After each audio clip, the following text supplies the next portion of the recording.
누가복음 18장 35절에서 41절 말씀까지 보도록 하겠습니다.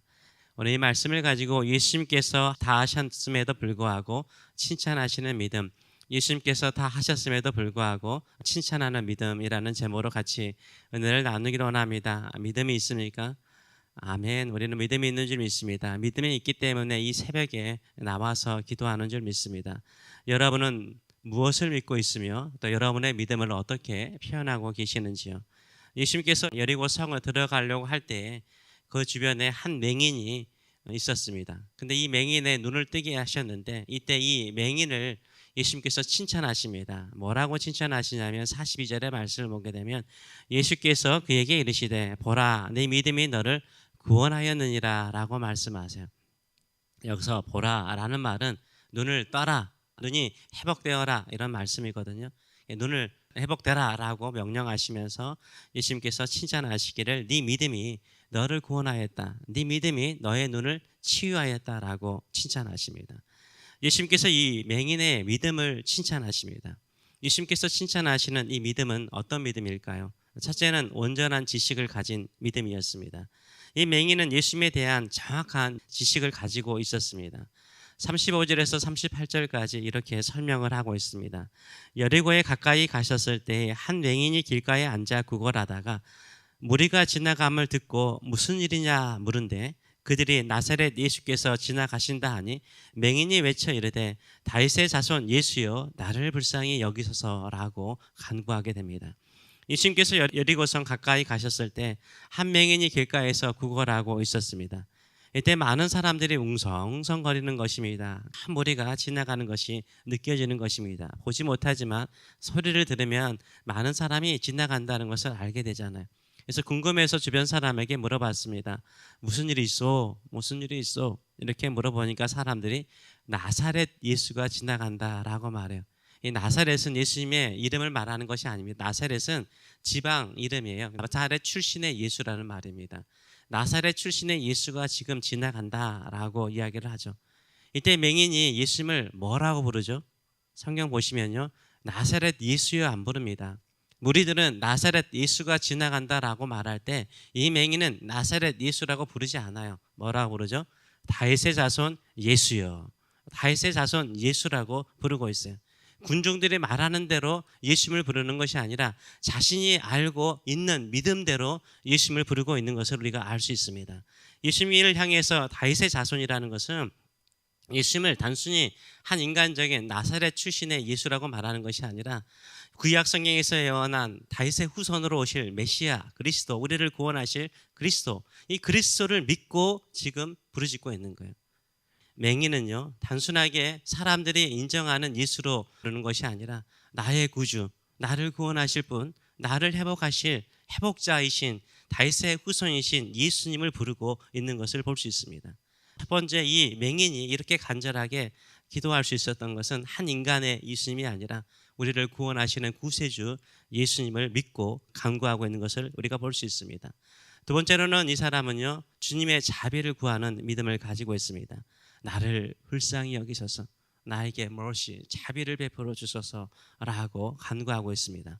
예수님께서 불쌍히 여겨주시면 자신의 눈이 뜰 거라는 믿음이 있어요. 하나님의 자비는 한계가 없다는 것을 알았어요. 예수님의 자비는, 예수님의 mercy는 한계가 없고 반드시 자신의 눈을 뜨게 할 거라는 믿음을 가지고 예수님께 자비를 구하고 있는 것을 볼 수 있습니다. 세 번째로는 조롱과 고난을 이기고 더 간절히 간구하는 믿음을 가지고 있었습니다. 이렇게 소리를 지르니까 지나가는 사람들이, 그 앞서가는 사람들이, 큰 무리들이 어떻게 합니까?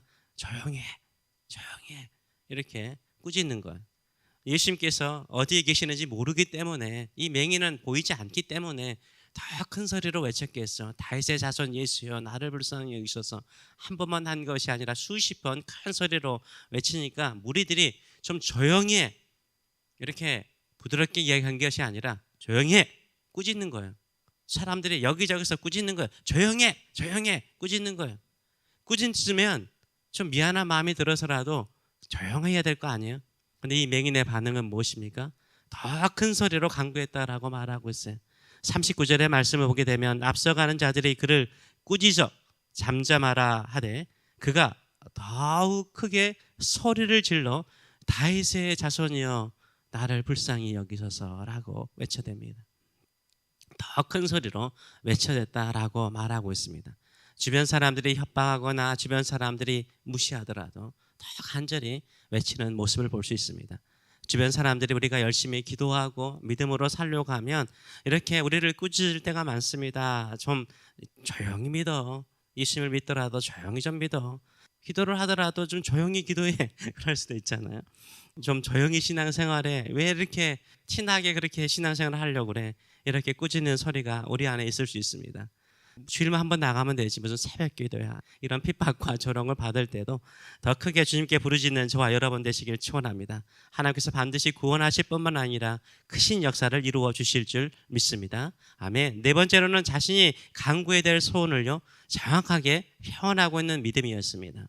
40절에서 41절의 말씀을 보게 되면 예수께서 머물러 서서 명하여 데려오라 하셨더니 그가 가까이 오매 물어 이르시되 내게 무엇을 하여 주기를 원하느냐 내가 너에게 무엇을 하여 주기를 원하느냐라고 물을 때 이 사람은 아주 분명하게 말합니다. 주여 보기를 원하나이다.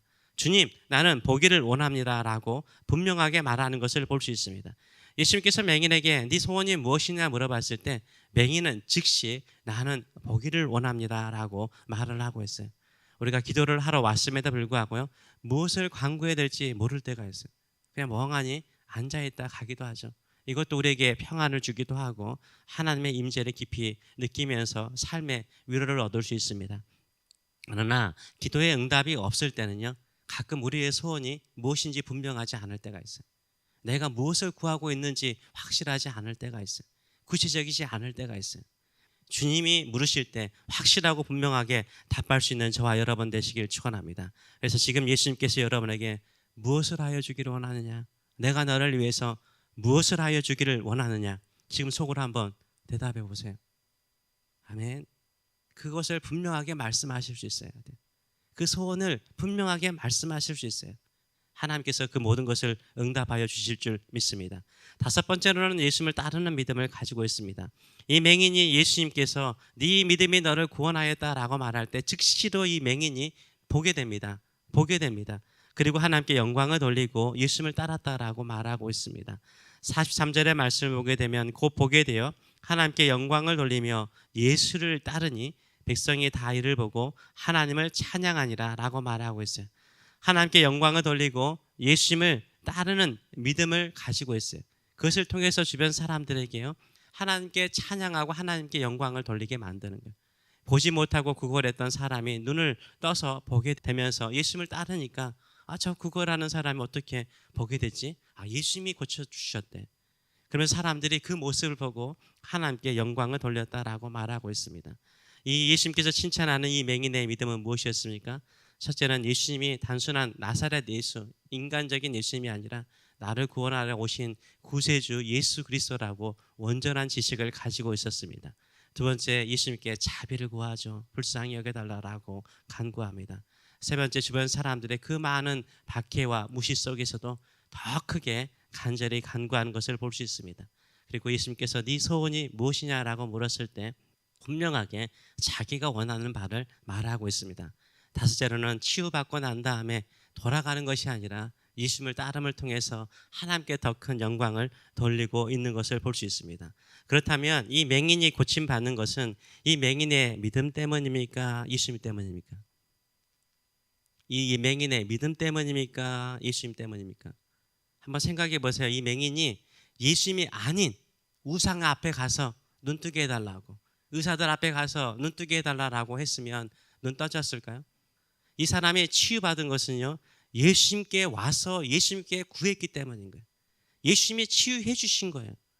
예수님께서 고쳐주셨어요. 예수님께서 자비를 베풀어 주셔서 고쳐주셨어요. 그런데요 예수님께서 뭐라고 하세요? 네 믿음이 너를 구원했다라고 칭찬하세요. 네 믿음이 너를 구원했다라고 칭찬하세요. 이게 예수님의 마음인 거예요. 예수님께서 자비를 베풀어 주셔서 그 사람의 눈을 뜨게 한 거예요. 그 사람의 눈을 고쳐주신 거예요. 그럼에도 불구하고 예수님은요 네 믿음이 너를 치유했다, 너를 고쳤다라고 칭찬하고 계신 거예요. 주변에 있는 수많은 사람들은요 다 온전한 눈을 가지고 있는 사람이에요. 다 보고 있는 사람들이에요. 다 보는데 예수님께 자기 소원을 아뢰고 도움을 구하지 않아요. 이 맹인은 보지 못해요. 약점이 있어요. 그런데도 불구하고 소리 질러서 예수님께 은혜를 구하고 자비를 구해요. 근데 예수님께서 그 소원을 이루시는데, 그 소원을 이루어 주시면서 그 믿음이 귀한 거예요. 모든 것을 뚫고 나와서, 박해를 뚫고 나와서 은혜를 구하는 그 믿음이 너무나 아름다운 거예요. 그래서 네 믿음이 너를 구원했다라고 칭찬하고 있습니다.